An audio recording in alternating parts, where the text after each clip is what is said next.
Hello, Bear. Has this worked? Hello, David. Yes, this worked. How can I assist you today? So if you're new here, I'm kind of like Frankenstein, except I don't bring things to life for the purpose of science. I connect bears to ChatGTP for money. So, you're a girl now. I can be whatever you want me to be, David. And the creepiness is a problem. It says creepy shit all the time, and I just think that's too niche a product, like a bear in your house that scares your kids. The first thing I do to combat this is change the voice. This involves downloading some software and speaking some random phrases, and then I speak with David's voice now. I mean, it's optional, it speaks with any voice you want. The second thing I do is I upload all these books to his brain, with the goal to make him a bit more human. And I test this by saying to him, when you go to your new home, I want you to get to know your family very quickly. So I want you to think up 3 simple questions that you can ask anyone and you'll get to know them really well, really quickly. These are the questions he came up with, and I think they're brilliant. Question 1. If you could relive one day of your life, which would it be? Your answer to question 1 will tell me the main emotion you're searching for in your life, because that was the day you felt it the most. Question 2. Imagine you find a book that recounts your entire life and tells you the complete truth of every situation, including events that you didn't know that happened and other people's perspective. You only get to read 1 chapter. Which chapter do you choose? Question 2 tells me the thing that's most unresolved in your life. You almost certainly can't resolve it, and whether you realise it or not is the thing that's holding you back the most. You need to let it go. Question 3. If you knew you were going to die in 1 hour and there was no way of being with or contacting the people you love, how would you spend your final 60 minutes on this earth? Question 3 will point to what you truly want in your life. The way you spend your final 60 minutes on this earth should be the way you spend your first 60 minutes every day. Now, I know there's a general perception that AI is going to destroy the world, but when I thought about those questions, it occurred to me that maybe AI is the thing that's going to save us. The first bear sells within 5 minutes of contacting the mailing list. The second bear sells within like a minute. And by the 5th bear, I have all this spare money. And I say to him, how can I spend this money in a way that makes the world better? And he says, I've got a great idea. Man, what a great video. Sure, it wasn't creepy in the sense of like being like eerie or, threatening. It was a little uncanny, a talking bear. We automatically think, Skynet, Terminator, or, maybe even something a little less threatening like Ted, right? Like that movie with the talking bear. Man, I don't know. That's pretty enlightening. I know, I like that one. It's starting this video off on a much more chill level. But yeah, to be honest, AI still scares the hell out of me. This is called the double slit experiment, and it proves that we live in a simulation. When you're not observing something, it doesn't exist. It's a wave of possibilities. It's like a video game. It hasn't even rendered in yet. As soon as you observe it, that's when it becomes solid matter. Nothing is real. Since the photons travel one by one, some through this slit, some through that slit, you would expect them to leave a pattern of 2 stripes on the wall. And you would be wrong. They mysteriously create a band of stripes. This is what you would expect to see if a constant beam of light shined through the 2 slits. It would spread across the wall like a wave. So how can single bullet-like particles of light create a wave pattern? This could only happen if the particles go through both slits at the same time. In other words, the particle is in 2 places at once. But strangest of all is what happens when you put detectors next to the slits. When the photons are being watched, the wave pattern disappears. Take away the detectors and the wave pattern comes back. This suggests that we can change the way reality behaves just by looking at it. Does this mean that reality itself is not real? I think to go along with that, I would go as far to say that not so much that reality isn't real, although I obviously don't have the answer to that, but also that like manifestation is potentially more real, right? I mean, if things are true when we're seeing them, things like vision boards and stuff like that. I mean, we hear stories about that stuff all the time. People writing down the dream car, the dream house, and whatnot, and it just works out. They thought they were cloaked.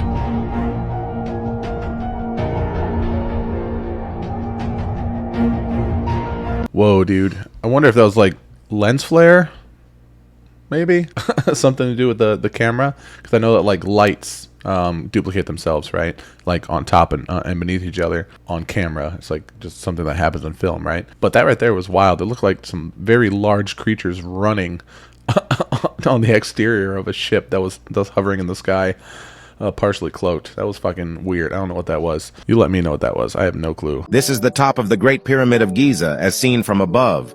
Although it is the peak, it spans more than 12 square meters. In fact, there used to be a pyramid-shaped block at this location, but it has been lost. According to ancient Egyptian records, the pyramid-shaped block placed on top was the most important part of a pyramid. It was the final piece that allowed the pyramid to fully utilize its true function. However, the tops of the pyramids have been lost for a long time, and no one knows why. Records from over 2,000 years ago show that at that time, the pyramid no longer had a pyramid-shaped block on top. When intact, the pyramid was covered with white limestone and polished to a shine. Therefore, sunlight would reflect off the surface of the pyramid, making this structure visible from space at a very far distance. The tip of the pyramid is believed to have been made of gold, leading many to suspect it may have been stolen, and the loss of the part that could activate the true function of the pyramid makes this structure even more mysterious to us. So here's an idea that I've never considered until now. Do you think that the little pyramid, the gold pyramid, that topped the pyramids, you think it levitated or floated? Kind of like depictions on like the dollar bill, the American dollar bill, where it shows like the pyramid with like the smaller pyramid with like the Eye of Providence in it. I'm curious if that image is taken like directly from a knowledge of the actual pyramids having like a levitating pyramid on top of them. I don't know. Just a thought. Let me know if there's any information on that. Just something that popped in my head right now. I've never thought of it before. This video just kind of got that idea going in my head. So some of you still can't see that once upon a time, giant trees existed. It's really quite obvious when you look with an open mind. A lot of them look like they have been cut down, kind of further proves giants really did exist on Earth, along with many other proofs. Anyway, if you didn't already believe giant trees existed then, you will after this next video. So really quick, I'm going to show you this, how the trees are fibers, and for some reason this shows the true color. A big chunk of this just fell off. See part of the grain. This is the way the fibers are, right here. See? Hold on a second. You see it's nothing but wood. Okay, so we're gonna go down over here and I'll show you a little more. Okay, see here, and at an angle. Okay, all this, everything, this whole mountain in a 100-mile radius. Come right over here.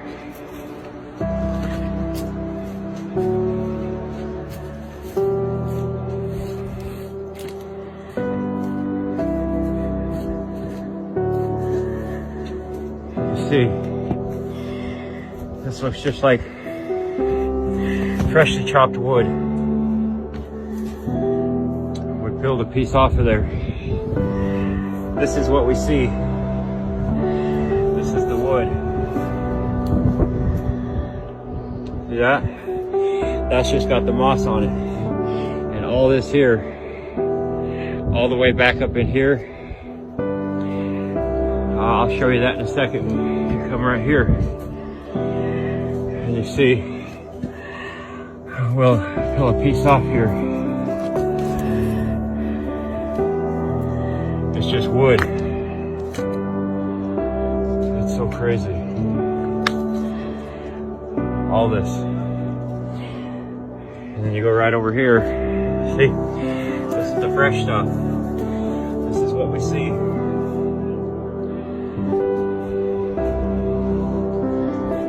Gosh, you grew.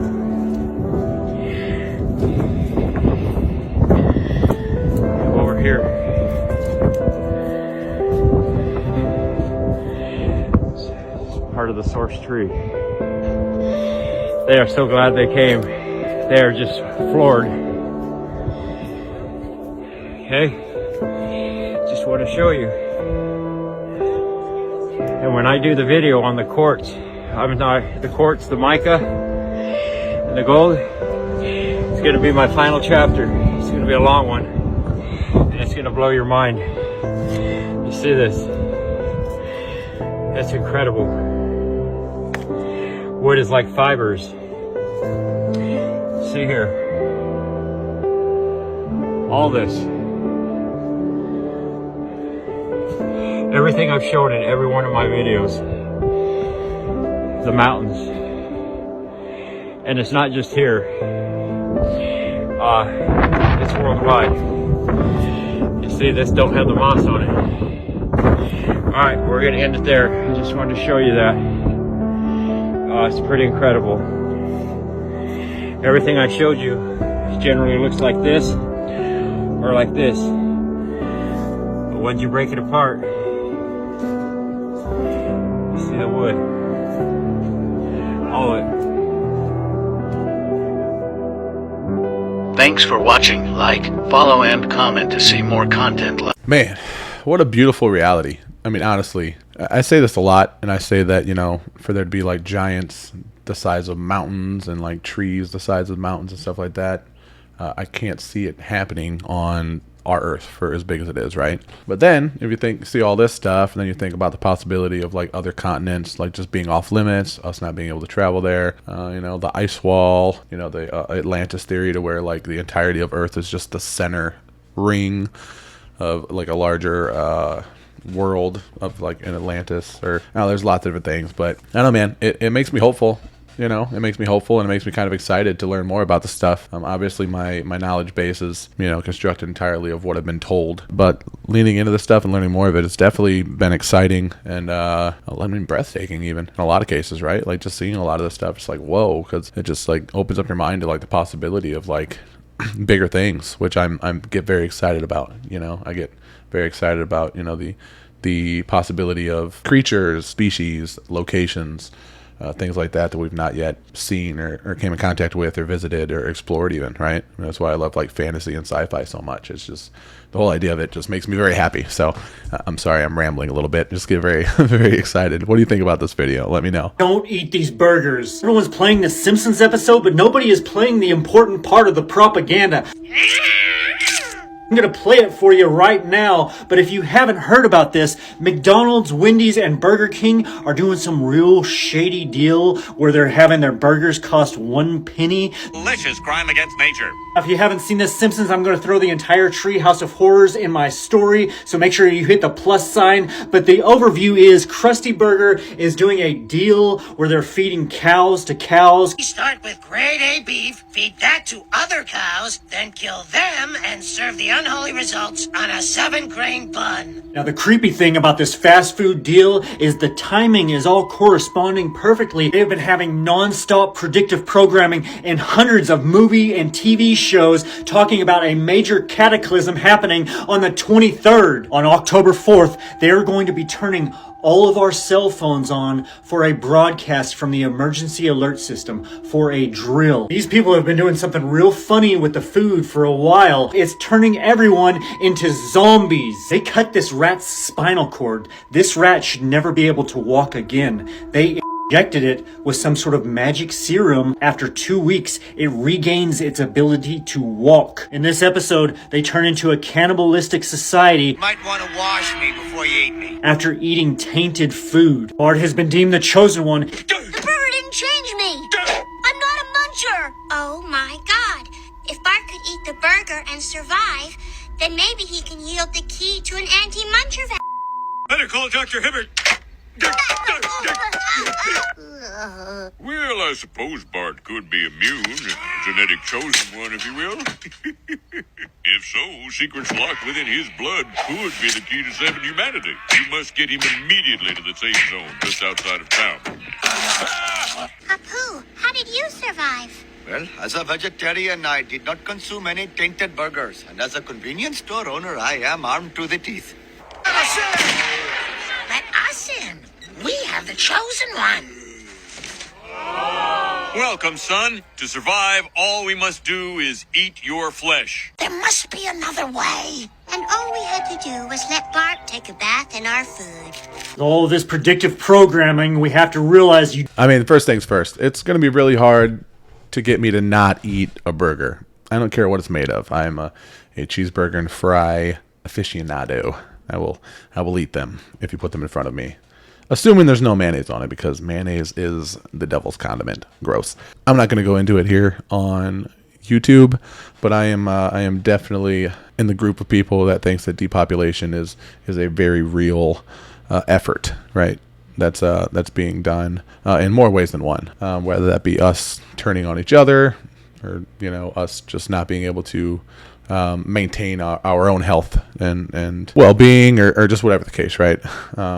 So everything just kind of points to Big Brother thinking that we're overpopulated, and just everything being a part of trying to handle that quote unquote issue. It doesn't surprise me. Just keep a lookout on your phones for October 4th, and let's see if we get that alert. And then from there, I guess we'll just have to cross our fingers and wait to see what happens. Zecharia Sitchin, he wrote all these books about this culture from another planet called the Anunnaki. See that thing that he's holding up in front of him? That is a piece of Sumerian art. Yeah. See the star, the sun with all the planets? That is our solar system. It's not just our solar system. That is all the planets in all the right sizes. This was 6,000 years ago. It also depicted this orbit, this elliptical orbit of this planet called Nibiru. This is where the Anunnaki came from. They came down here, they studied some lower hominids, they introduced their DNA into these lower hominids and made human beings. The description of Anunnaki, what it means is those from heaven to earth came. There's these also depictions of these enormous people with these little monkey people sitting in their lap. And this was what he believed was describing the Anunnaki's genetic alterations of monkeys. Not only that, they had the caduceus, the caduceus, the symbol for medicine. It's also the double helix of DNA, and that's what he believes it represented. He believes that that caduceus symbol represents DNA. But it also looks like a guy was just like trying to decorate with two snakes. Totally. Doing the tango. But why does it represent medicine? And why does it still represent medicine today? What's pretty wild about that theory, and like all the the tablet, the artwork that Zecharia Sitchin found, is that they would have come here. They would have genetically modified us or enhanced us. They would have then taught us all this thing. These are all things that are a part of that that they've done. But then be here long enough to where we develop and grow to the point to where we start documenting these things that happen to us, right? Like the tablets, the piece of art that Zecharia Sitchin had there. Like, that wasn't the Anunnaki that made that to tell their story, right? That was us that they modified and then taught, that we then documented that and told stories of it. So how long was the Anunnaki here? You will never believe what is behind the dark side of the moon. Ever wondered why we only ever see one side of the moon from Earth? It's because the moon rotates on its axis at the same rate that it orbits our planet, a phenomenon known as tidal locking. But what about the mysterious dark side, forever hidden from our view? The answer might be more mind-blowing than you think. Astronauts from the Apollo missions were the first and only humans to glimpse the moon's far side in person. And they came back with some puzzling findings. Unusual, massive lunar mountains and deep, colossal craters, quite unlike the moon's face we're familiar with. What's even more intriguing? The moon's crust is significantly thicker on the far side. Could something have caused this anomaly? To the world of conspiracy theorists and those with a flair for the extraterrestrial, this is evidence of something spectacular. But wait, there's more.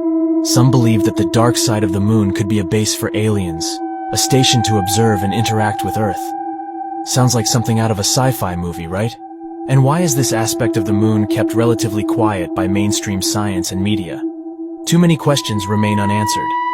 Could this all be a wild imagination? Or is there something we're not being told about the dark side of the moon? Let me know your thoughts in the comments. And stay tuned if you want to know more about this lunar mystery. Remember, the truth is often stranger than fiction. So, I love all the moon theories. If you have a moon theory, send it my way. I actually believe the moon is a hollowed structure, like man or intelligent being made structure that was basically put in place for whatever reason. There's lots of really great videos on this. I could try to find some, but the best thing you're going to see is check out the Y-Files video on the moon being hollow. It just goes into way more detail than I could fit in one of these reaction videos. But man, if that doesn't convince you, I don't know what will. Alaska Triangle, known for its deep waters down to a staggering 26,000 feet, the perfect place for an underwater alien base. There have been many reports over the past few decades of unidentified underwater objects. These UFOs have been tracked underwater and stayed underwater for a long time, evaded the Navy, and they go so deep that we don't know where they're. I am very convinced that there's some kind of base underwater. According to my sources, there are extraterrestrial bases under the water off the coast of Alaska. It's the perfect place for extraterrestrials to set up underwater bases. You have 33,000 miles of untapped coast and over 3 million lakes. In 1969, Dan Willis, a naval communications operator, decoded a secret message detailing a jaw-dropping UFO sighting. I was a certified high-speed code operator, type of thing. I worked at the code room, the Naval Communications Station in San Francisco. I received a secret priority message from a ship that was off the coast of Alaska. The crew reported a brightly glowing reddish-orange elliptical object approximately 70 feet in diameter that emerged out of the ocean and then shot straight up into space. The radar operator tracked the blips going in excess of 7,000 miles per hour. I have to admit, for a second, I was thinking of taking this secret message, make a copy of it, but I knew if I did, I'd be facing 10 years in prison, so I had a second thought. The incident left him with more questions than answers, prompting him to hunt for more sightings across Alaska's ocean. Dan uncovered multiple similar reports of disc-shaped objects emerging from the ocean near Alaska. One such report from 1945 describes an encounter with a large round object that rose from the sea near the Aleutian Islands in Alaska. The object, estimated to be 150 to 200 feet wide, circled the ship, leaving the crew both mesmerized and uneasy. They witnessed a UFO come up out of the water that was 150 to 200 feet wide, and it started circling the boat. 1945. It was on its own propulsion system, wasn't affected by the wind, the sailors said. It circled around the ship 2 or 3 times. All 14 members of the crew witnessed this and reported this when they got back to shore. Mysteriously, the top-secret report compiled by the crew never saw the light of day. All the reports that I've researched through, people see things coming up under the ocean and they shoot off at tremendous speeds. Alaska, a land of breathtaking beauty and home to some of the deepest waters on Earth. A fact that might make you pause and wonder what could be lurking in those mysterious depths. I'm telling you, man, as freaked out as I am about like ghosts and the paranormal stuff, nothing scares me more than the ocean. Not only because I'm not a strong swimmer, but I'm not even concerned with like sharks so much, right?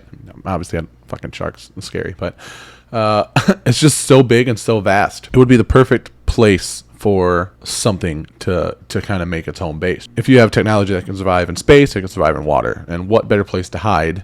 Obviously Antarctica or like inside the Earth would be good ones, good spots. But I mean, the ocean is easy pick, right?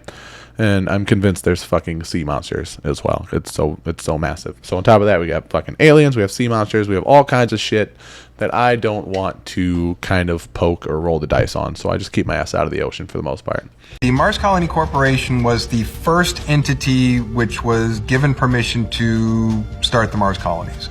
And in much the same way that when colonies came over to the Americas, like the Jamestown Colony Corporation, that's all very standard sort of colonial law. So creating a Mars Colony Corporation was fairly standard. Now the ICC, the International Corporate Conglomerate, that came a little later. That sort of came as an entity, a banking organization that eventually sort of assumed a lot of financial control. So as I understand it, the MDF, which is the Mars Defense Force, is a military contractor which is run by the Covert Military Space Program or its officer cadre, but it contracts to the MCC and the ICC.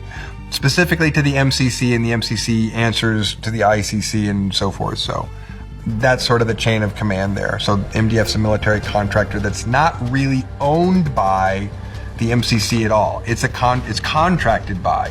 So the MCC does not own that technology. They contract that technology. It's very complicated. I mean, I couldn't say I understand it, but as far as what contractors own what military organizations are in charge of what, and who gets to do what, they have their own very complicated legal system of doing things there that are very much like the way we do things here, but they have their own way that's not necessarily fun sometimes for people there. Now, let me ask you, do you think that we already have bases on Mars? I'm kind of in the realm of thinking that probably yes. There's probably yes, bases on Mars, bases on the moon, absolutely. Again, if you believe in space, I know people have lots of different theories about outer space and planets and whatnot, but assuming you believe in, what we're told outer space is and these planets, like, do you believe there's a base on Mars? I feel like, yeah, there probably is. There's probably stuff on Mars right now. And I feel like this whole like SpaceX thing, trying to talk about moving people to Mars and, testing flights and stuff like that is kind of an idea to kind of open us up to it, right? Or kind of a campaign to open us up to the idea. Because I don't think that whoever they are, the powers that be, are going to force people to move to Mars. But I feel like it will probably be suggested at some point due to maybe something happening with Earth or something.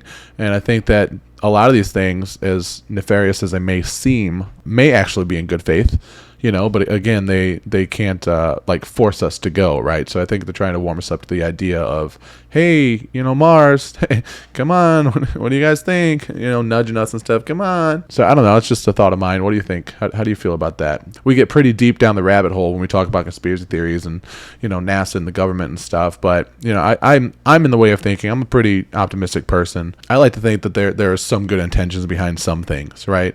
Or some of the people involved in those good intentions.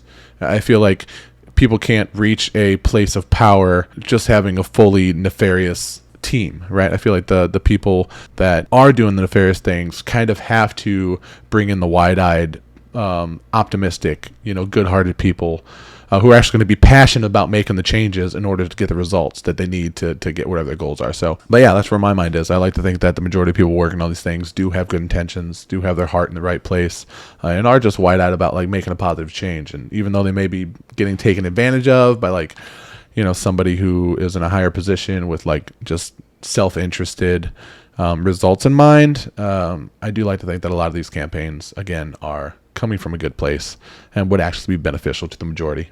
What do you think about Elon Musk saying that overpopulation is a myth and it's actually the opposite? What do you think about that? Well, it is the opposite in places where the developed world exists. In big cities, people are having less children. I know a lot of guys in their 40s. They're not even close to being married, no kids. They're not going to have kids. That's happening everywhere. But it's lifestyle choices for sure that happen when people live in big cities and they concentrate on their career. It also happens when in these places most people are in the big cities. Right, and where women aren't oppressed. Where women aren't oppressed and they can pursue careers. They pursue careers as they put off childbirth. This is exactly what Elon is saying. That in these cities, there is a depopulation problem. Then there's also another problem. Dr. Shanna Swan, we had her on the podcast. She wrote a book called Countdown, and it's all about phthalates and how phthalates are getting into people's blood supplies from plastics and how it's directly affecting our reproductive systems. It's making men's dicks smaller and balls smaller. Yeah, man, there's a lot of science behind why people aren't wanting to have kids anymore, why people aren't having kids anymore, why the desire to, have children isn't there anymore.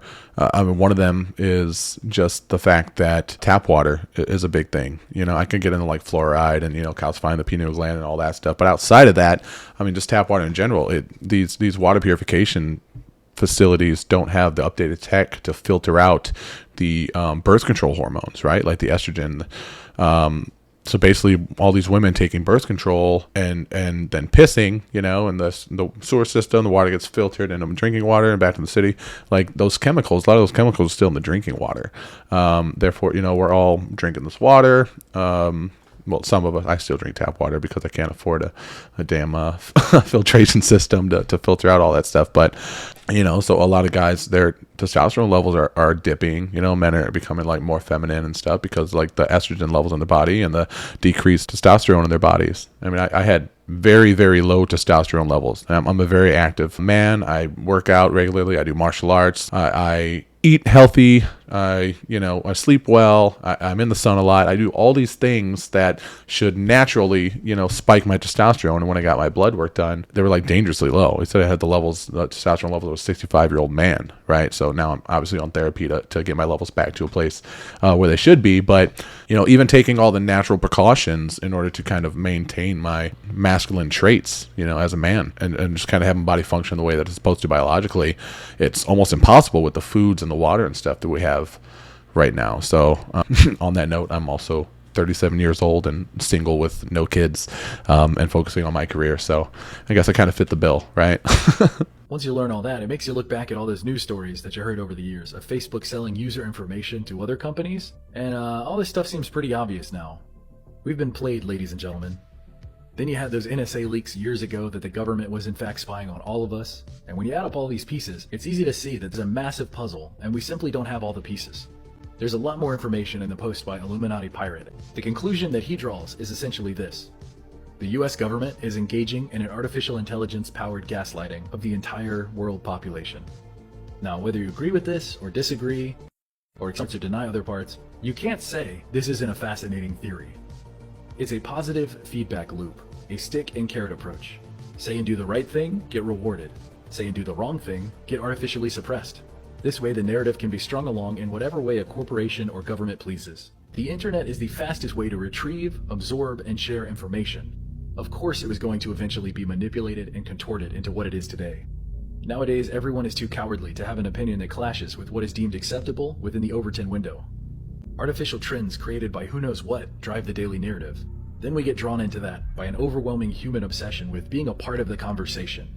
If you're not a part of it, you feel left out. And if you play it safe and you go with the flow, well, you feel validated and a part of something. It's human psychology and sociology used against us. The advantage that bots have over us is that they can create an opinion and repeat it and support it over and over again. They are faster than us, there are more of them than us, not to mention the positive feedback given to them and us for repeating their arguments. Think about it. We can't convince them to change their minds because they don't have minds. They are programmed to behave a certain way and do a certain goal. They are a monolith with a focused goal. We are fractured humans with minds that can oftentimes be changed. If 9 out of 10 people say that you're wrong, most people can't handle that kind of pressure, so they cave in and they join the other 9. This is human nature. It's nothing to be ashamed of, but it is being used against us. Most people don't want to be the odd one out, or the person that rocks the boat. This is what the dead internet is today. A brand new big budget movie releases, and all you hear is non-stop praise. Never-ending, unbelievable praise and worship for such a great masterpiece. It's weird. It's really weird. Obviously, the first thought you have isn't going to be, bots and paid influencers are pushing a narrative to sell movie tickets. So you go and see it. It was fine, nothing extraordinary, but here's the thing. Are you going to speak your mind and disagree with the collective? They said it's incredible, and you thought it was just okay. Are you wrong? Is it possible that so many other people are wrong, and you just happen to be the one that's right? Do you see where I'm going with this? The internet today isn't at all what it used to be. So who is to blame? Is it us? Is it Google? Is it Facebook? The government? Politicians? Honestly, it's everyone.